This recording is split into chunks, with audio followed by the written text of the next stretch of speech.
Ndugu washiriki, nimejulishwa pia kupitia majadiliano masuala yaliyoongelewa zaidi pamoja na mwingiliano wa majukumu kati ya wakaguzi wakuu wa migodi na mameneja.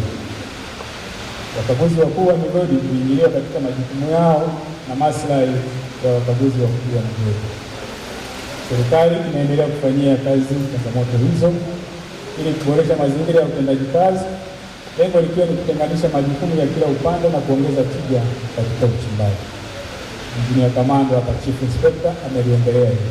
Alipo katika majukumu ya tume, lakini kwa upekee na kwa unyeti wake analichukua na atalifanyia kazi kuhakikisha kwamba kila upande unajua majukumu yake na kutetea maslahi ya wakaguzi na mameneja wa migodi. Ndugu washiriki, serikali imeendelea kuweka mazingira wezeshi kwa wachimbaji wadogo ili waweze kukua, ikiwemo kuongea na mabenki ili upatikanaji wa mikopo na vifaa iwe rahisi. Kwa hiyo ni rai yangu kwenu kwamba Tume ya Madini bado tunaendelea kutumia benki mbalimbali kuhakikisha kwamba wanaelewa umuhimu wa kutoa mikopo ya fedha na vifaa kwa ajili ya wachimbaji wadogo.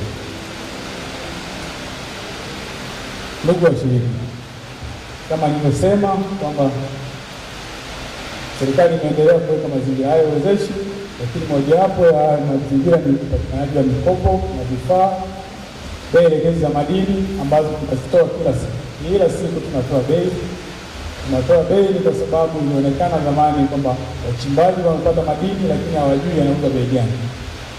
Wanaingia kishoka pale katikati, anakwambia toa moja leo inauzwa kwa bei hii, kumbe sio bei halisi. Lakini Tume ya Madini tumeendelea kuweka bei ya madini ya dhahabu, fedha na shaba kila siku asubuhi, kuhakikisha kwamba kila mtu anapata uhakika wa bei ya madini. Kwa sababu ukiamua mwenyewe kwenda kumuuzia kishoka ni wewe, lakini bei halisi tunakuwa tunaweka kwenye mitandao na maeneo mbalimbali, ikiwemo kwenye vituo vyetu vya ununuzi wa madini na masoko. Kupunguza mrabaa na ada ya ukaguzi. Hii tumeliongelea kwamba mtu yote anayekwenda kuuza madini kwenye refinery au Benki Kuu ya Tanzania, mrabaa umeshuka kutoka 6% mpaka 4%, na ada ya ukaguzi kutoka 1% mpaka 0%. Kwa hiyo yote ni jitihada za serikali kuhakikisha kwamba yeye anayechimba basi aweze kupata faida kutokana na uchimbaji wake anayofanya. Kodi ya mapato. Sasa hivi kupeleka pale madini yako sokoni wanakupata 2% ya kile kiasi cha madini ambacho umepeleka sokoni. Zamani ilikuwa ni kwamba unatakiwa kutengeneza hesabu zako, alafu serikali upeleke TRA wachukue kodi yao. Sasa ikaonekana kwanza sisi wachimbaji tunza kumbukumbu ni shida, hatuwezi.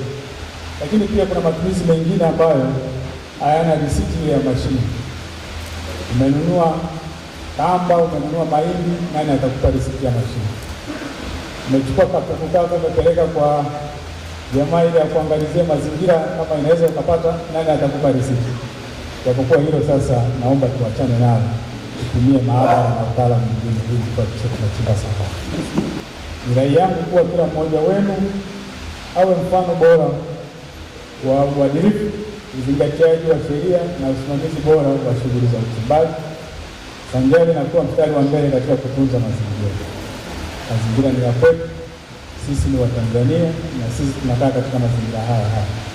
Kwa hiyo uchimbaji wetu lazima tujali mazingira ili mazingira ya kesho yaweze kuwa salama na tuendelee kuishi hata baada ya uchimbaji. Ni matarajio yangu kuwa mafunzo haya yatakuwa chachu na mabadiliko na hivyo kuongeza tija kwa jamii na serikali. Niendelee kuwapongeza kwa makusanyo ya maduhuli kutokana na biashara ya madini.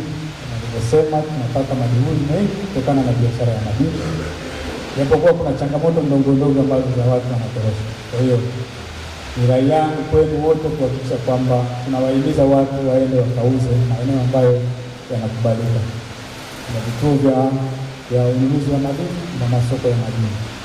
Na kama itaonekana kwamba kuna eneo sasa inahitajika kuwa na kituo cha ununuzi wa madini, ikiwa na maana kwamba kutoka unapofanya uchimbaji mpaka sokoni ni mbali sana, basi wasilianeni na RMO uweze kutengeneza mazingira ya kuweka kituo cha ununuzi pale.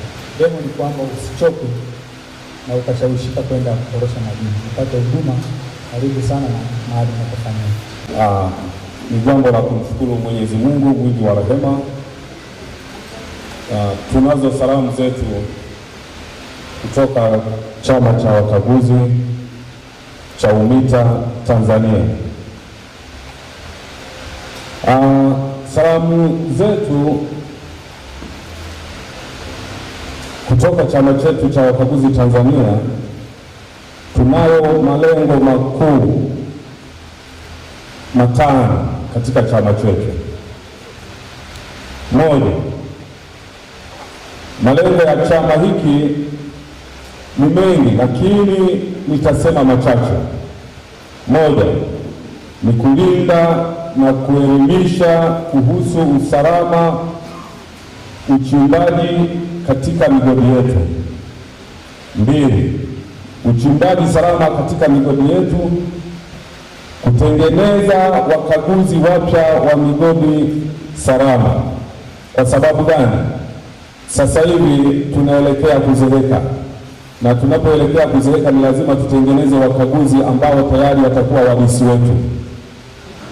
Tatu, chama hiki pia kitahitaji kupata leseni zake ili wakaguzi wapya tunaowatengeneza sasa watakagua. Sisi tutazeeka, vijana wapya ninyi mashahidi katika nchi yetu. Leseni nyingi zinachukuliwa na Wachina, lakini kumbe chama chetu kitakapokuwa na leseni, baadhi ya leseni tutaita shamba darasa, na malengo yetu tuweze kupata leseni kila mkoa, sio ukanda tu wa mkoa labda wa Shinyanga. Hapana, tupate leseni kama ni mkoa wa Mwanza tuwe na leseni, ili sasa tuweze kwenda kunufaika sisi vijana ambao tayari ni wakaguzi wa migodi midogo midogo Tanzania.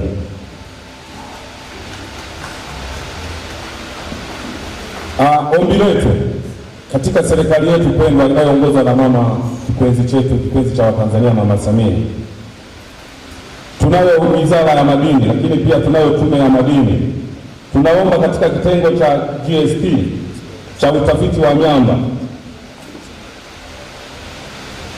kupitia maelezo ya semina hii tuliyoipata kwa kutoka jana mpaka leo, sisi viongozi mliotuchagua tumekusudia kuzungumza na serikali kupitia wizara husika tupate leseni katika kila mkoa ili tukaweze kunufaika. Na imani sisi wakaguzi ni wachache ambao tuna leseni, lakini kupitia chama hiki lazima serikali itakapotupa nafasi ya kuweza kutusikiliza, tuna imani serikali yetu sikivu itapokea maombi.